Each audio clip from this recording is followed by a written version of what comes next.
এটা ঐতিহাসিক জায়গা। ডক্টর শ্যামাপ্রসাদ মুখার্জির নেতৃত্বে 1946-এর 4 এপ্রিল থেকে 6 এপ্রিল 6 এপ্রিল এখানে পশ্চিমবঙ্গ ভারত ভুক্তি রেজুলেশন পাস হয়েছিল, যার মূলে 1947-এর 20 জুন আমরা বাঙালি হিন্দুদের হোমল্যান্ড পেয়েছিলাম এবং আমাদের পূর্ব পাকিস্তান অর্থাৎ পাকিস্তানে তদানীন্তন আজকের বাংলাদেশে যেতে হয়নি। আমরা পশ্চিমবঙ্গে ভারতে বসবাস করছি আজকে।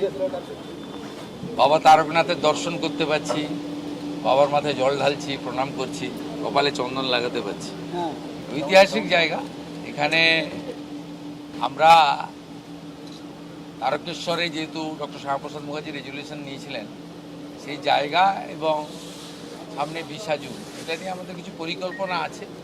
যেহেতু আগামীকাল ক্যাবিনেট আছে, সেহেতু ক্যাবিনেটের আগে আমার পক্ষে মুখ্যমন্ত্রীর পক্ষে কোনো সিদ্ধান্ত ঘোষণা করা ঠিক নয়। কালকে ক্যাবিনেট মিটিংয়ের পরে আমি নবান্নতে আপনাদের জানি। কিন্তু এরকম একটা পবিত্র জায়গা দীর্ঘদিন এমন একজনকে করেছিল যাতে এখানকার মানুষের ট্রাস্টি বোর্ডের মাথা। এখনও ট্রাস্টি বোর্ড ডিফাঙ্ক হয়ে আছে।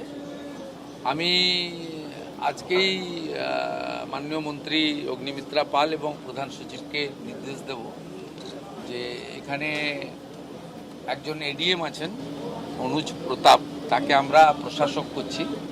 যেহেতু শ্রাবণী মেলা সামনে, শ্রাবণী মেলাকে কেন্দ্র করে এবারে সরকার এই বাবা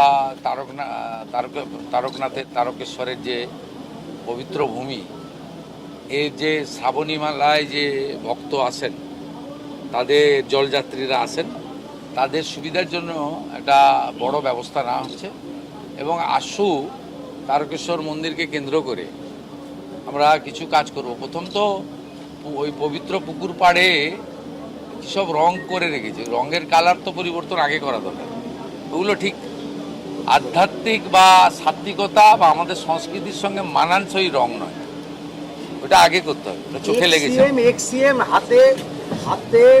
এক্সিএম হাতে সংবিধান নিয়ে হাঁটছে, বলছেন পশ্চিমবঙ্গে গণতন্ত্র বিপন্ন। আমাকে কি একটা ছবি পাঠিয়েছিল, এত দুরাবস্থা আমি জানতাম না। এত দুরাবস্থা, এক ঝুড়ি লোক, 150টা লোক আসেনি। আপনারা তো সাংবাদিকরা গেছেন 200 জন, আপনার 200টা সাংবাদিক না থাকলে তো আর করুণ অবস্থা। তারপরে রাজ্যসভা লোকসভা মিলে এতগুলো এমপি শুনলাম, 3টে এমপি গেছে, 6 জন এমএলএ গেছে। ও দলটার অবস্থা ফলতার মতো হয়ে গেছে। কোন বিধায়ককে 20 বার পর্যন্ত ফোন করছেন যুবরা, সেই দলের কোট আনকোট, যে তারা অসুস্থ শুনেছিলাম। ফোনে করেছেন এরকম। অসুস্থ হলে ফোন করা যায় নাকি? স্যালাইন টেলাইন কিছু চলছে। আরে আমি তারকেশ্বর ধামে একবার নয়, রাম মন্দির মাথায় নিয়ে খালি পায়ে হেঁটেছি গোটা তারকেশ্বর।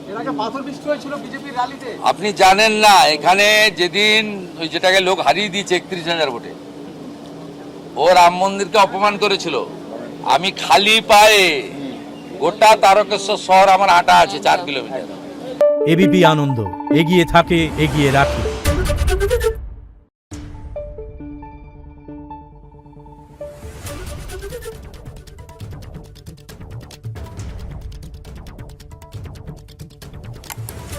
Thank you.